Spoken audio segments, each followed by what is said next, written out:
Then this is a quick road test video, and this is for a Honda CR-V, and it's a 2-litre EX automatic.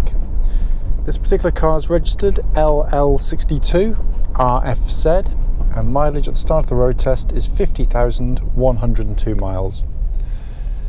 The reason for doing these videos is basically because we know to our cost, unfortunately, just how frustrating it can be to go and see cars which can look rather nice in the photographs and the pictures. Same thing really, only to get there and find out that the car's got issues which show up on road tests, so that's why we do it.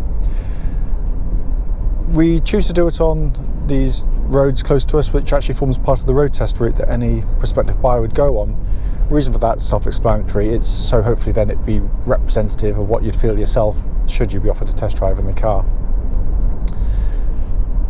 So coming to the car in question, wonderful cars. The car engine starts absolutely instantly. You press a button on the EX versions, settles to a completely smooth and even idle. There are no warning lights on the dashboard at all relating to the engine or any other part of the car. Having said that, any second now I think the fuel light's about to come on because it's quite low, so I would expect that to beep in any second. Temperature gauge running at a third, which is exactly where it's meant to be on a Honda car, and the car's been running for quite some time now. The engines are fantastic units, they really are. It's a really smooth, sweet engine, which is exactly what you'd expect from Honda, and you know, the world's best engine manufacturer bar none, especially when it comes to 4-cylinder inline petrol engines. They are wonderful engines. They're incredibly tough and reliable, last a huge amount of time with just regular and good maintenance on the cars. But it's also an engine that is just lovely to use day in, day out. It's flexible, it's keen to rev, it's very sweet to rev as well. There's a mechanical integrity to the engine that's hard to put your finger on, but it's a beautifully engineered machine. Engine then feeds through into the automatic gearbox, which is a very good match for the car because obviously they've chosen the ratios very carefully to extract the best out of the engine in terms of economy and obviously performance. It's very slick shifting, nice, and it's actually relatively quick on the gear changes as well actually. The gearboxes, like the engines, have a reputation for being very, very, very tough indeed and long-lasting. We've never, I don't want to tempt fate, but we've never put a spanner on one of them in all our time selling Hondas in the last nearly 30 years or so. Having said that, you should still do the obvious checks, and that's to make sure that when you're selecting drive and reverse, there's no great delays or funks when they engage. But also that on the move the gear changes should be slick, and you should hardly be able to feel them, and that's exactly what this one gives you. It feels perfect in that sense. Steering on the car, really nice, tracks dead straight, there's no vibrations at this speed or any speed up to the legal limit, but it's a very nice power steering system because it makes the car feel nice and secure and solid on the road. It's precise, it's accurate, it's not a sports car, but unlike so many SUVs, it can flow through corners. The one ahead is a classic example. It's a bit of a yumpy, horrible corner, but when you turn in, it's minimum movements, turn the wheel, holds its line really nicely. It's very unflustered in the way it goes about its business. The chassis, as I said, sort of follows faithfully as well. It flows through corners really well, but also manages to give a very settled and comfortable ride with the car. What I'm looking for, by the way, on road test is listening out for any sort of big clonks. There you go. I knew the fuel light would come on. Sure as eggs are eggs. There it goes. I'm just listening out for any kind of sort of nasty sort of clonks or thunks from the suspension, and there's nothing at all. It's all exactly as it should be.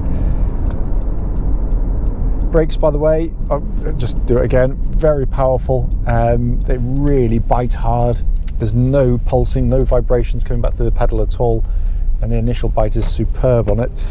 Coming to the interior, no squeaks, no rattles, beautifully built as always, as you'd expect of a Honda.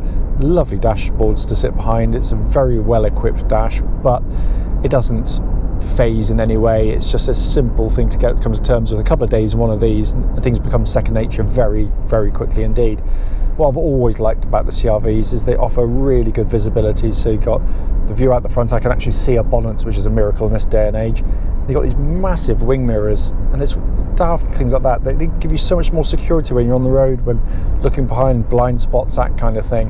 But the dash itself, as I said, beautifully presented. Air conditioning, by the way, pumps out ice cold.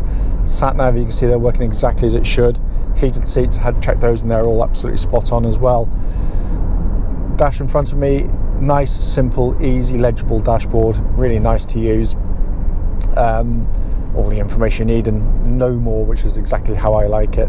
Steering wheel is quite small in diameter, leather bound, feels great in hand as well, and looks and feels absolutely as new in hand, I have to say.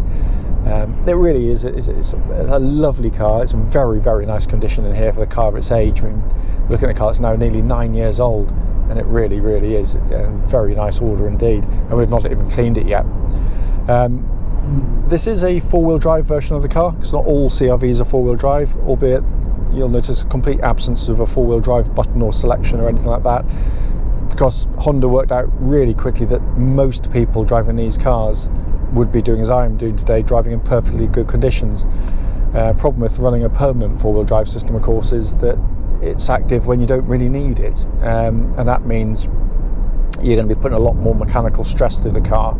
Certainly you're going to be using more fuel, and you'll definitely be getting through your tyres more quickly. This is genius because basically it runs in front wheel drive pretty much the whole time, which is the most efficient way to pull a car along. As and when it needs to go into four-wheel drive, it'll do it for you. It basically senses the front wheels losing grip and seamlessly and instantly brings in the rear wheels to give you four-wheel drive. And I use it on ours. We tow a caravan, as I mentioned in all the videos, and I've never come close to getting stuck in one of these cars. Just wait to go past these people. There we are. Its simplicity, by the way, also gives it its reliability, because they are, oh, well, I've never put a spanner on this four-wheel drive system, and we've been selling them for decades now. Honda's using this system, and the fact that it's not been used constantly obviously helps in that respect.